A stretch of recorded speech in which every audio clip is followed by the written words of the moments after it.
요즘 같은 때 정말 힘이 필요할 때죠. 온 세계가 전쟁 때문에 몸살을 앓고 또 절대 권력이 없고 그러면서도 또 그 안에 절대 권력이 서서 사람들이 힘들게 하는 그런 때가 됐고요. 또 전쟁을 여파로 인해서 경제적인 어려움들이 더해지고 또 그 가운데서 우리나라도 또한 여러 가지 어려움을 겪고 있고 우리 생활까지도 많은 위협을 하고 있는 그런 때입니다. 그래서 정말로 이 전쟁이 심각한 이때에 또 세상적으로 뿐만 아니라 영적으로도 더 많이 이 사단 마귀가 역사를 하고 있고 어둠의 영들이 기승을 부리는 이때에 정말 우리가 그리스도의 군사가 돼서 힘있게 사명을 잘 감당하고 승리할 수 있어야 되겠습니다. 70년 동안 바벨론에서 포로 생활을 했습니다. 유다 민족들이 이제는 예루살렘으로 돌아가게 됩니다. 예루살렘에 돌아와서 그들이 크게 두 가지를 하는데요. 하나는 예루살렘 성을 건전하는 거고 또 하나는 예루살렘 안에 성전을 재건하는 일입니다. 그러니까 이 두 가지를 하는데 이 일을 맡아서 인도했던 지도자가 누구냐? 느헤미야였습니다.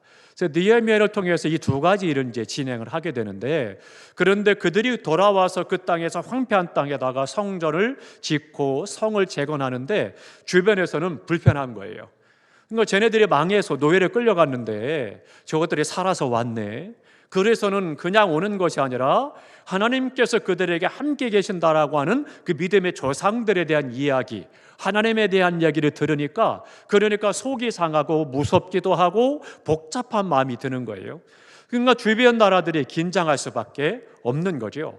그래서는 주변 나라들에서는 어떻게든지 이 유다 나라가 성을 재건하지 못하고 성전을 짓지 못하도록 방해하는 그런 일들을 계속해서 해나가고 있습니다.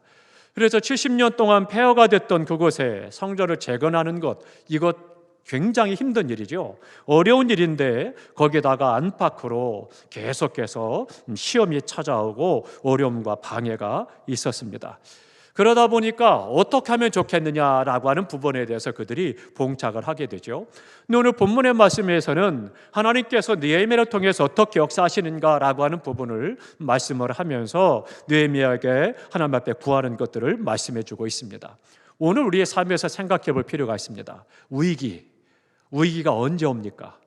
우리는 어쩌면 위기를 위기라고 느끼지 못하는 사람도 많이 있을 겁니다. 우리가 IMF 겪었을 때 모두가 다 위기야라고 이야기할 때 좋아했던 사람들이 있습니다. 돈이 많은 사람들이죠. 돈 많은 사람들은 별로 영향을 안 받습니다. 그러다 보니까 오히려 그들은 좋아했어요. 그래서 뭐라고 그래요? 오히려 지금이 좋네.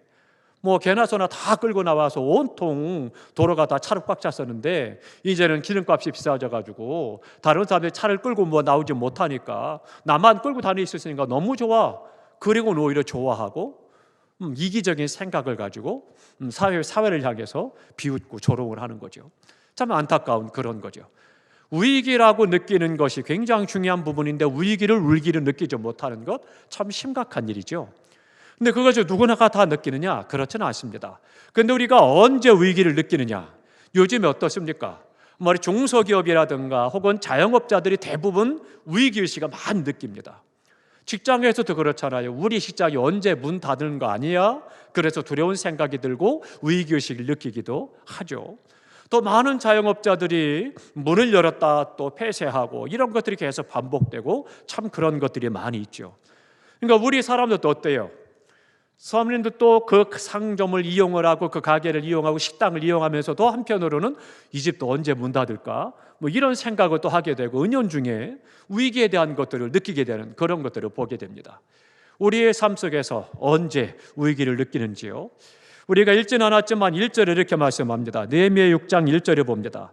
1절 다 같이 보겠습니다. 산발랏과 도비야와 아라비아 사람 게셈과 그 나머지 우리의 원수들이 내가 성벽을 건축하여 허물어진 틈을 남기지 아니하였다 함을 들었는데 그때는 내가 아직 성문에 문짝을 달지 못한 때였더라. 아멘. 그러니까 이제 느헤미야와 유다에 대한 원수들이 있습니다. 산발랏과 도비야와 아라비아와 또 게셈과 그 나머지 많은 주변의 모든 부족들이 다 원수였어요. 어떻게든지 유다 민족이 성을 짓지 못하도록 역사를 하는데 그런데 이제 성을 건축하려는데 내가 성벽을 건축하여 그럽니다. 그러니까 느헤미야가 성벽을 건축하여 허물어진 틈을 남기지 않고 않고 잘 막았습니다. 그래서 성을 제대로 재건을 했어요. 그런데 문제는 뭐냐면 마지막에 있어요. 그때 내가 아직 성문에 무엇을 달지 못했어요? 문짝을 달지 못했다는 거예요. 그러니까 성을 다 열심히 재건을 했어요. 주변에서 뭐라고 하거나 말거나 아무튼 틈이 없이 잘 아주 튼튼하게 잘 성을 재건을 했습니다. 이제 마지막 문짝을 다는 그 일이 남아있는 거예요. 문짝이 있어야 딱 닫아야 매적으로부터 적으로부터 짐승으로부터 보호할 거 아니겠어요? 그런데 지금 문짝이 아직 없으니까 어떻게 돼요? 누구나 그냥 들어오고 나갈 수 있는 거예요. 짐승도 들어오고 나갈 수 있는 거고 원수도 들어오고 나갈 수 있는 거고 누구든지 들락달락 할 수 있는 그런 상황이죠. 그러니까 아직 완전하게 끝난 상태가 아니다라고 하는 겁니다.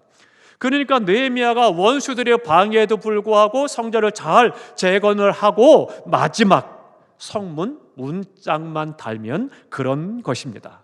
그때 위기가 찾아왔다는 거예요. 우리가 어떤 일을 행할 때도 마찬가지입니다. 어떤 일을 행할 때에도 결국은 문짝을 달면 완공이 되는데 완성이 되는데 그 전에 이것을 완수하지 못하도록 완공하지 못하도록 역사를 하는 일들이 많다라고 하는 거죠. 그러니까 그 일을 하기 전에 공세를 피해서 그래서는 어떻게든지 문짝을 달지 못하고 저것을 끝내야 되겠다. 적들은 그렇게 생각하는 거고 그리고 느헤미야는 어떻게든지 이것을 방어하려고 하는 그 모습을 볼 수가 있죠. 그런데 적들은 어떻게 했습니까? 적들이 그들이 계속 방해 공작을 함에도 불구하고 성이 계속 지어지고 그리고 문짝만 남게 되니까 그들이 전략을 바꿉니다.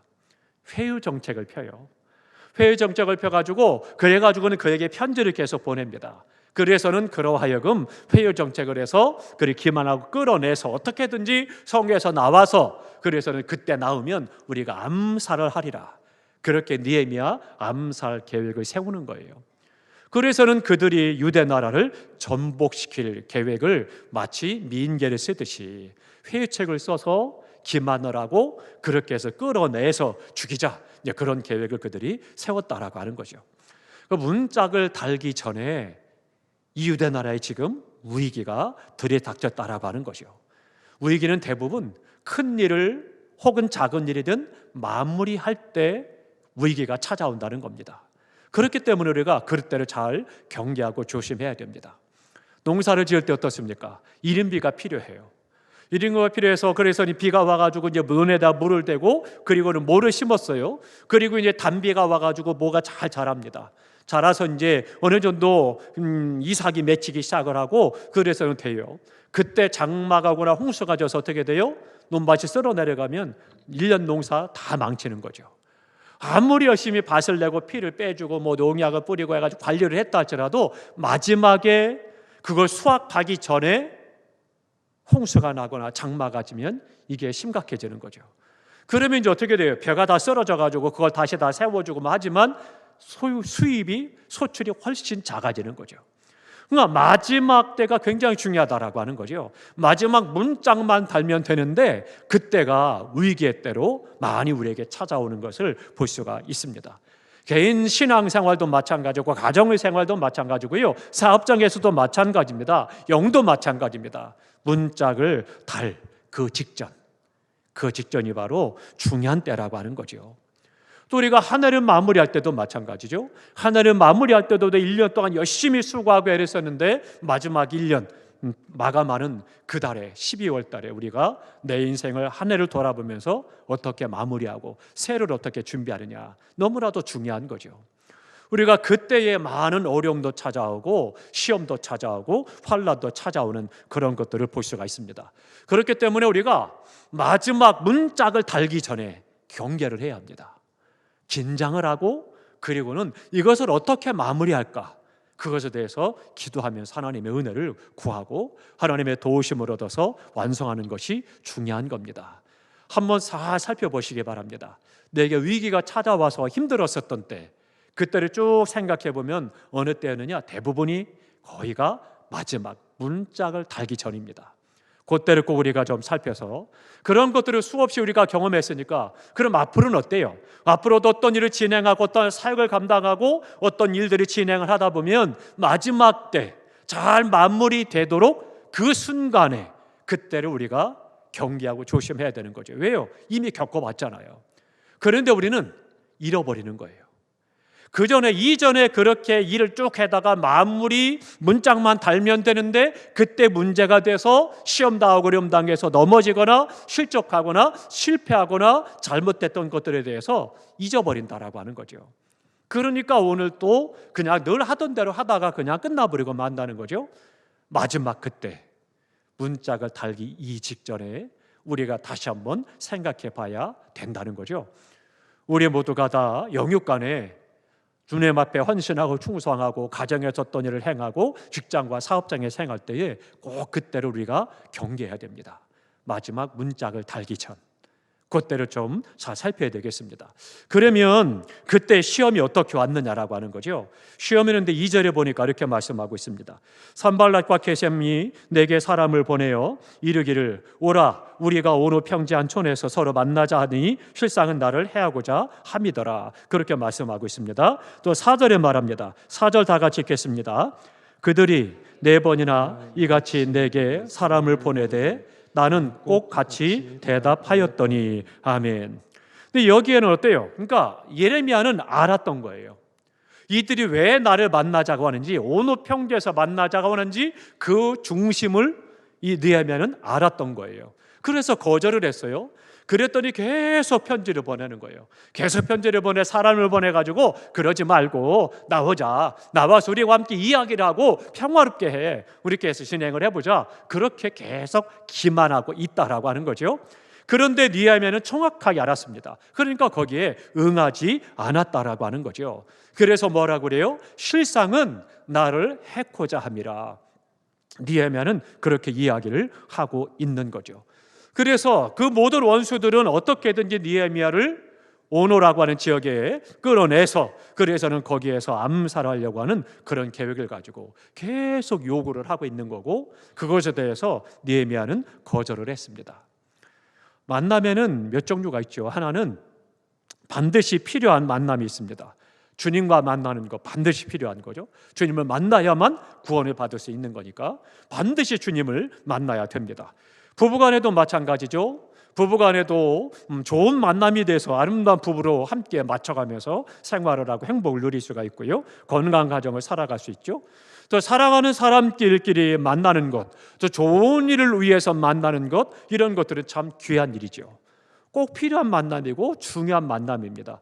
근데 때로는요 의미 없는 만남도 있습니다. 또 노닥거리거나 떠들고 왁작지껄하고 많은 사람들을 만났지만 만나고 난 후에 돌이켜보면 별 의미 없는 거예요. 그냥 그런가 보다. 그냥 그런 거죠. 마음을 나누는 것도 아니고 삶을 나누는 것도 아니고 그냥 그렇게 그냥 모였다 끝나는 그런 것고 많은 거죠. 별 의미 없는 그런 만남들도 많이 있습니다. 또 하나 어떤 만남이 있느냐? 해로운 만남이 있습니다. 이건 만나지 말아야 되는 거예요. 해로운 만남, 소매치기를 만난다라든지 도둑을 만난다라든지 강도를 만난다라든지 해로운 만남이죠. 악한 일을 도모하는 만남이라든지 이런 것들에 대해서 우리가 만나지 말아야 합니다. 그러니까 다양한 만남 가운데 해롭거나 무익하거나 그런 것들은요 특징이 있습니다. 어떤 특징이 있느냐면 집요합니다. 계속 요구를 해요. 어떻게든지 그 일을 이루어서 그래서 어떤 일을 이루고자 하는 그런 마음 때문에요 어떻게든지 계속 지속적으로 요구를 한다라고 하는 거죠. 해로운 만남일수록 무익한 만남일수록 시간도 낭비가 되고 정력도 낭비가 되고 경제도 낭비가 되고 손실이 큰 겁니다. 계속 집요하게 요청을 한다라고 하는 거죠. 그래서 마지못해서 죄 짓는 일에 동참하고 마지못해서 악을 도모하는 일에 함께하고 발을 담그고 결국은 어쩔 수 없이 마지못해서 하도 요구하니까 그냥 한 번만 그리고는 같이 했다가 그것이 패가망신하고 결국은 자신의 인생의 발목을 잡고 고통스럽게 하고 다른 사람 아프게 하는 그런 것들을 많이 볼 수가 있죠. 그러나 유익한 만남은요 영적으로나 정신적으로 유익하고 또 경제적으로도 득이 되는 그런 것들을 볼 수가 있습니다. 예루살렘 주변의 도전자들은 다 그랬습니다. 계속 사람을 보내고 편지를 보내서 회유하고 그리고는 느헤미야를 어떻게든지 끄집어내려고 합니다. 그런데 회유하다가 사람들의 특징이 있어요. 회유하다가 안 되면 어떻게 하느냐? 뭐래요? 막 하고 뭐 어떻게 해가지고 구슬려고 하다가 안 되면 나중에는 협박을 합니다. 그게 공통적이에요. 악을 도모하는 사람들은요 항상 그렇습니다. 그러니까 선한 일, 좋은 일을 하는 데 있어서는 몇 번 권면하다가 그래서 상대방이 더 이상 반응이 없고 거절을 하면 그냥 알았어, 나 혼자 할게, 혹은 다른 사람하고 할게, 그렇게 끝나죠. 그래서 그 일을 행하는데, 악을 도모하는 사람은 꼭 집요하게 계속 요구를 하고 그러다가 요청을 하고 하다가 안 되면 협박을 하는 거예요. 그렇게 해서 어떻게든 그 일을 하려고 하는 그런 것들을 볼 수가 있습니다. 결국은 그러다 보니까 어떻게 되느냐, 이 주변 사람들이 느헤미야가 안 넘어오니까 협박을 하는 거예요. 그래서 오늘 본문에 보니까 편지를 보냈는데 그 편지 협박 내용이 기록이 되어 있는 거예요. 네가 왕이 되려고 하는 거 아니냐, 왕이 알면 넌 어떻게 되겠냐. 그래가면서 이제 느헤미야가 생각지도 않았던 것들 누명을 씌워가면서 사실이 아닌 것처럼 사실인 것처럼 이야기를 하면서 협박을 하기 시작을 하는 거예요. 심각한 문제가 있는 거죠. 결국은 그들의 음모가 보였기 때문에 느헤미야는 그래도 여전히 그것을 거절했던 것을 볼 수가 있습니다. 인정 때문에, 관계 때문에 어쩔 수 없이 악한 일에 빨려 들어가서는 안 되는 겁니다. 악을 도모하고 다른 사람을 해하게 만들고 다른 사람을 아프게 만들고 고통하는 일, 좋지 못한 일에 대해서는 결코 함께해서는 안 됩니다. 계속 요구하니까, 나중에 협박하니까 어쩔 수 없지? 아닙니다. 그래도 안 되는 건 안 되는 거예요. 하지 말아야 될 것은 하지 말아야 된다는 거죠. 그런데 이들의 도전은 만만치 않았습니다. 그러니까 어떻게 돼요? 이제는 5절에 말합니다. 5절 오늘 본문 봅니다. 산발랏이 다섯 번째는 그 종자의 손에 봉하지 않은 편지를 들려보냈는데 그 글에 이렇게 써 있습니다. 6절 다 같이 있습니다. 그 글에 이르기를 이방 중에도 소문이 있고 가스무도 말하기를 너와 유다 사람들이 모반하려 하여 성벽을 건축한다 하나니 내가 그 말과 같이 왕이 되려 하는도다. 아멘.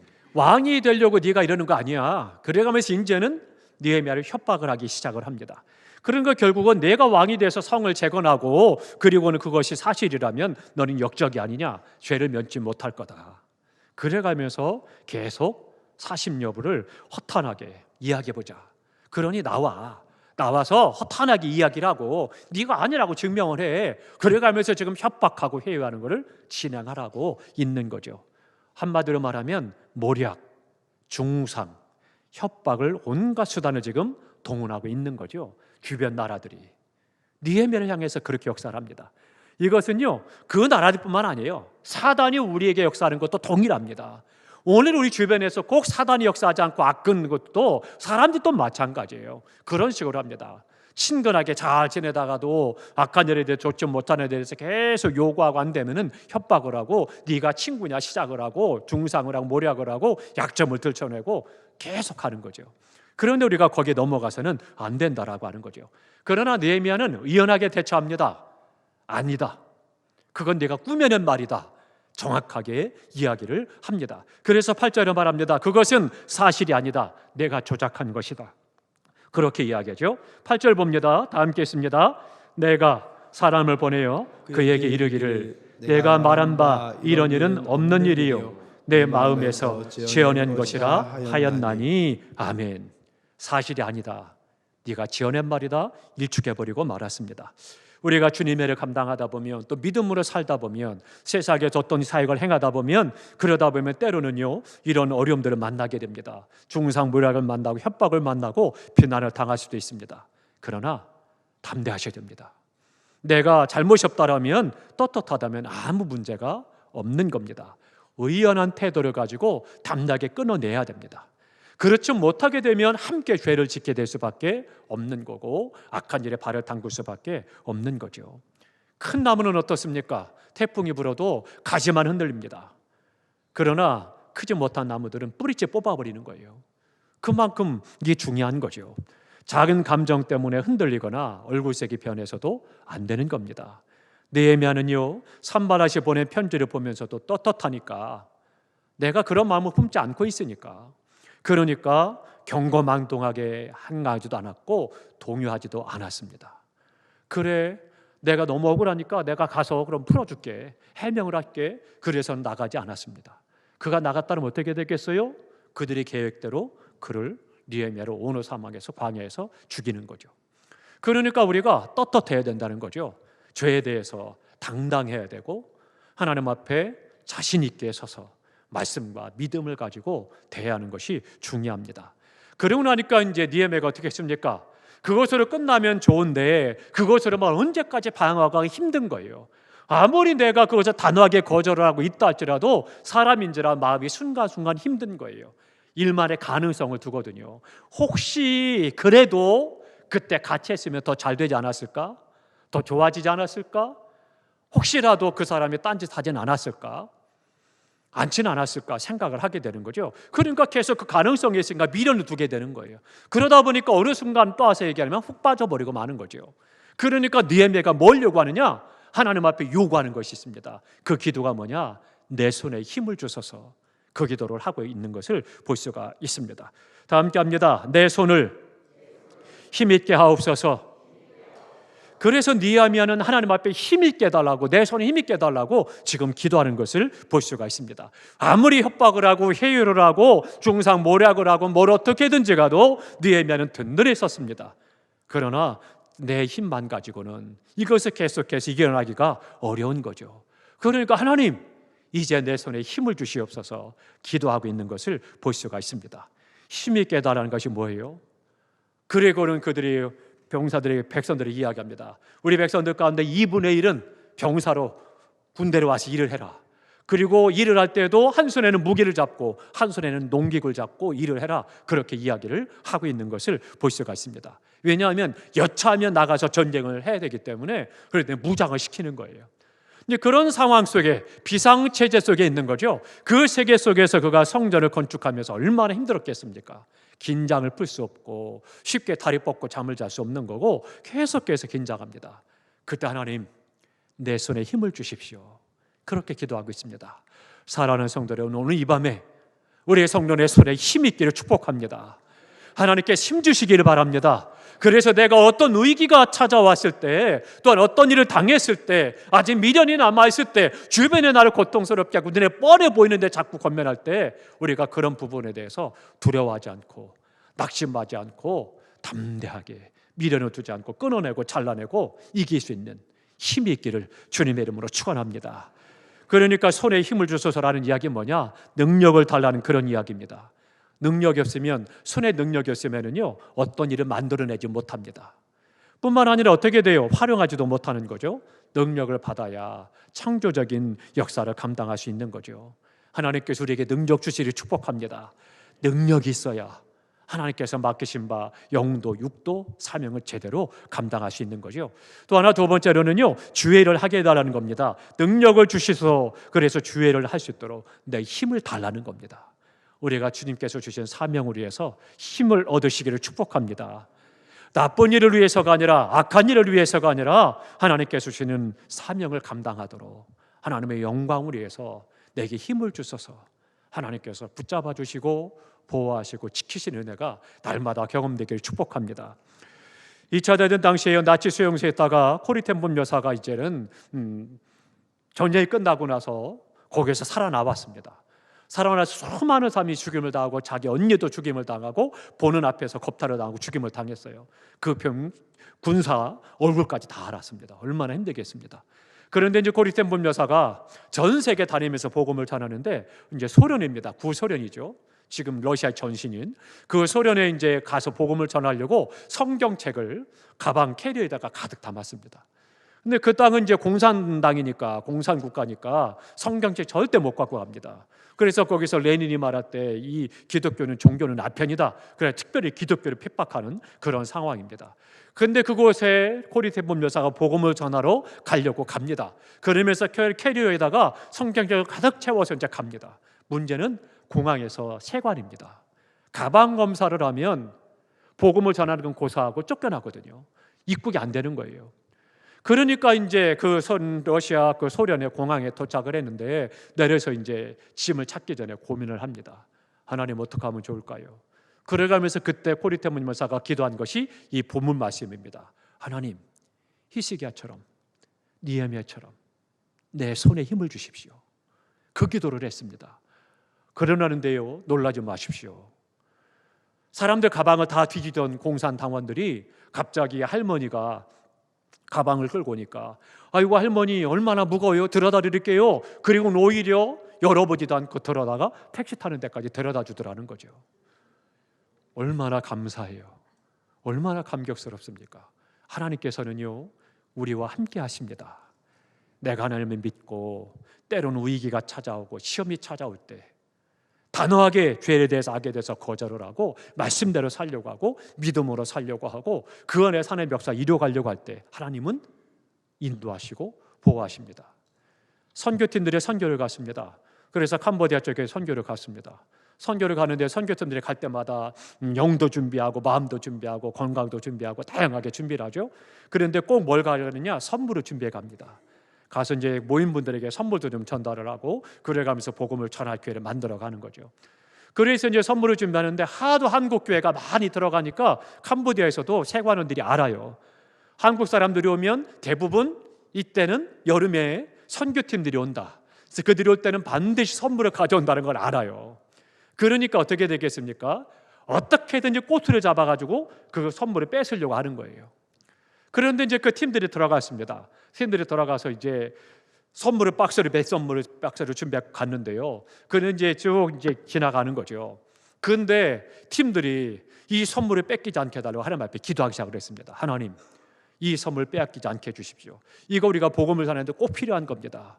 하나님의 영광을 위해서 이거 지켜달라고 기도를 했습니다. 어떻게 됐을까요? 우리의 믿음대로 되는 거예요. 어떻게 되느냐면 저쪽에서 한국인 소리가 들렸습니다. 이 XX 시작을 해가지고 막 소리치고 난리가 났습니다. 그래서 보니까 우리 한국 사람이 여행을 하는데 거기서 아마 뇌물을 요구했던 것 같아요. 그 세관원이. 그러니까 이 양반이 화가 나가지고 막 우리말로 막 욕을 해가면서 난리쳤습니다. 그러니까 거기 있던 그 세관원 군사들이 다 그쪽으로 몰려간 거예요. 그 팀에 우리 팀들이 빠져나갔습니다. 한 연필 한 자루도 안 뺏기고 다 빠져나간 거예요. 하나님의 역사는 참 놀랍습니다. 사랑하는 성도 여러분, 하나님께서는요 우리를 위해서 비를 준비하시고 우리의 손에 힘을 주셔서 능히 감당케 하실 것이 믿으시기 바랍니다. 힘드십니까? 어려우십니까? 답답하십니까? 미련이 남아 있습니까? 하나님을 바라보고 믿음으로 결단하고 하나님의 도우심을 구하십시오. 오늘의 밤에 하나님께서 우리의 손에 힘을 주셔서 우리 교회가 이 시대에 살아 역사하는 교회, 깨어서 사명을 감당하는 교회, 하나님께 영광 돌리는 믿음 될 수 있기를 주님의 이름으로 축원합니다.